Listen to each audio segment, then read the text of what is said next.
our business communities prefer to operate informally, and this kind of approach has consequences.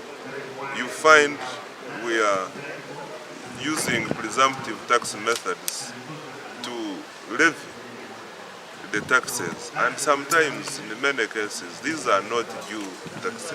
So if you are formal, you have records and other things, it is very easy for URA to trail through your transactions and be able to assess the due tax.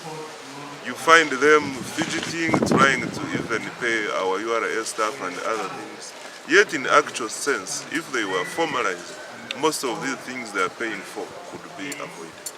But the supplementary budgeting is not a good practice. It is budget indiscipline. For it to happen, something must be an emergency and something which was not foreseen. All right, press review here on Smart Means Business. Good morning. It is 9 a.m. and in this particular perspective, we get to understand more of trying to get into the press review. A lot is coming in and a lot is happening from that particular perspective and in that particular regard. Now, from the New Vision here with me, we start with something to do with the Vice President, Alupo, who has actually reported resolutions to the President on the matters of the teachers' strike. Continues to meet. Now, this time around, it's the New Vision highlighting that when you look at the teachers' umbrella body, which is the Uganda National Teachers Union, Uganda National Association of, that is the Uganda National Teachers Union, rather, UNATU, the umbrella body, or the umbrella body that is actually covering up the teachers, announced industrial action demanding uniform salary increment and not just for science teachers. And this time around, a fresh round of talks between the government and leaders of striking arts teachers produced positive signs. And this time around, the closed-door meeting chaired by Vice President Jessica Alupo in her office in Kampala was attended by the Minister of Public Affairs, Muruli Mukasa, who is the Permanent Secretary, Catherine Bitarakwate. And then the 5 workers MPs and the leadership of National Organization of Trade Union and that of the Uganda National Teachers Union. Now, pretty much the meeting, which lasted about 5 hours and was described as cordial by both parties, agreed that government officials should stop intimidating the striking teachers into returning to work by threatening to delete them from the payroll.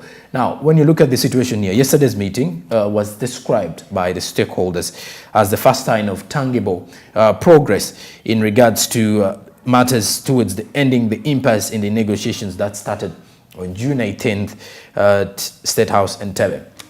This State House meeting came 2 days after the arts teachers across the country under UNATU, their umbrella body, and announced industrial action that demands a uniform salary increment, but not just for science teachers. The strike left learners in both primary and secondary schools stranded, as most of the government-aided schools closed because they have more arts teachers than the science teachers. Now, breaking it down here, the arts teachers' strike began about a month after their science counterparts down their tools and went on strike for a pay rise, which pushed the government into committing to increase their pay that of all scientists effective next month. So a graduate in science currently is actually having, when you look at a graduate in science currently earns 1.2 million Ugandan shillings according to the current salary scheme. That is 1.2 million monthly salary. Then while a diploma holder gets 900,000 with the current payment.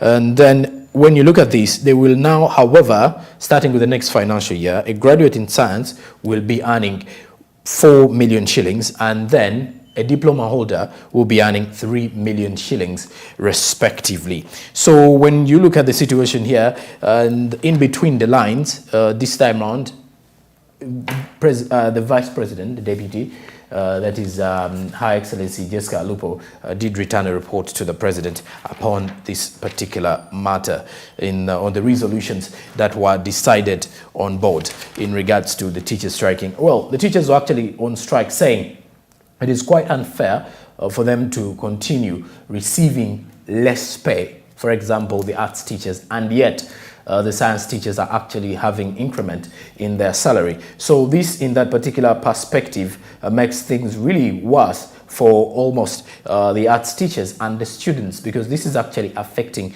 the arts students in the long run. So, and also that with the New Vision is actually here highlighting Uganda and South Sudan, who are set to discuss business. So Uganda and South Sudan have organized a joint business forum, which is scheduled to take place in Juba to discuss business opportunities between the public-private sectors of both countries. Now, the two-day forum that will take place from July 18th to Juba is expected to attract over 300 delegates, while others will follow through live streaming. So Brigadier General John Balia, Uganda's envoy to South Sudan, yesterday did call upon most of the stakeholders in this particular regard, the investors as well as the other traders, or the trader community in general, to focus or to have their focus this time around on the opportunities that will arise with Uganda and South Sudan, because there are quite a number of those.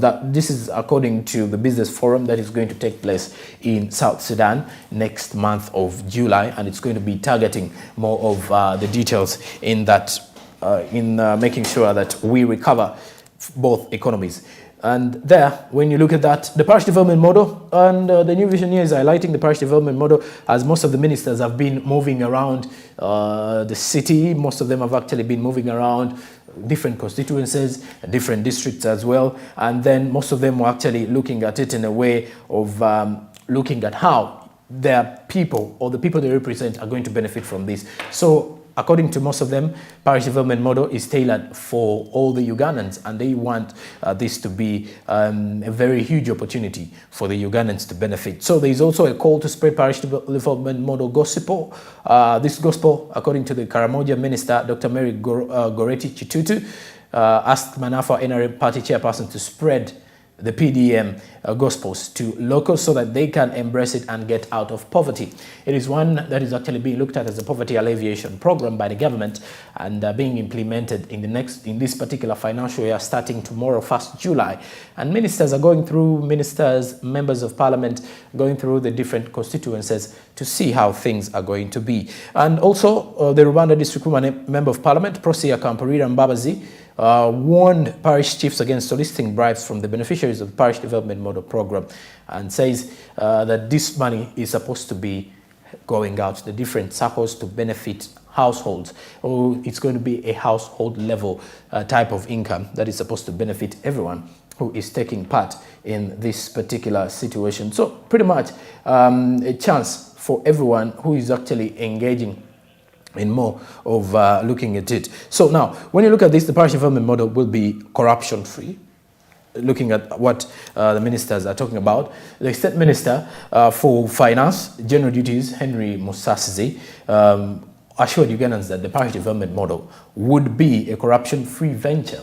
And he came out and revealed that the structure setup of the model will be vital in reducing tendencies of corruption. And he says that they've put systems in place to minimize leakages as much as possible. Okay, so, and also one of the updates that we've been having here is that the government is lowering internet charges within no time. The New Vision also highlights it here, as in between the line, Mogasa, who is the ED, NITA Uganda, urged private internet service providers to join the government national backbone infrastructure instead of building independent networks. Now, if we were to look at this, the cost of internet bandwidth for government has been reduced by significant $230, which is about 851,000 Ugandan shillings, giving the country a competitive advantage for doing business in the region and internationally and in the world of technology and all that. So this is it with the New Vision. As we move to the Daily Monitor, this time around, the Daily Monitor highlights how the Vice President fails to convince teachers to end strike. And that is according to a report from the Daily Monitor. Remember, teachers are still ongoing with the industrial action. According to the umbrella body, that is UNATU, then the Vice President Alupu failed to convince teachers to return to class. So when you look at this particularly as well, ministers have called for transparency and accountability in the parish development model project. That is according to the Daily Monitor as well. Now, when you look at this here, ministers have been traversing parishes across the country with a call to locals and leaders to embrace the parish development model. Then the ruling National Resistance Movement latest strategy to alleviate poverty and increase household income has also seen President Museveni task the ministers to educate the masses about the program, which was launched in February.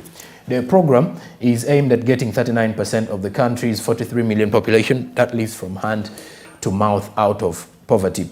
So the government is expected to splurge 1 trillion shillings on the program intended to use a bottom-up approach to improve the livelihoods of Ugandans. Now, each of Uganda's 10,694 parishes will receive 100 million shillings, and from this, each household is expected to get 1 million shillings to kickstart the project, which is chosen by the beneficiaries. So 100 million shillings is the amount of money that each of the 10,694 parishes in the country are expected to get. So each parish will be having 100 million Ugandan shillings, and then this money will have to go through different circles that have actually been set up by the government, or circles that have actually been highlighted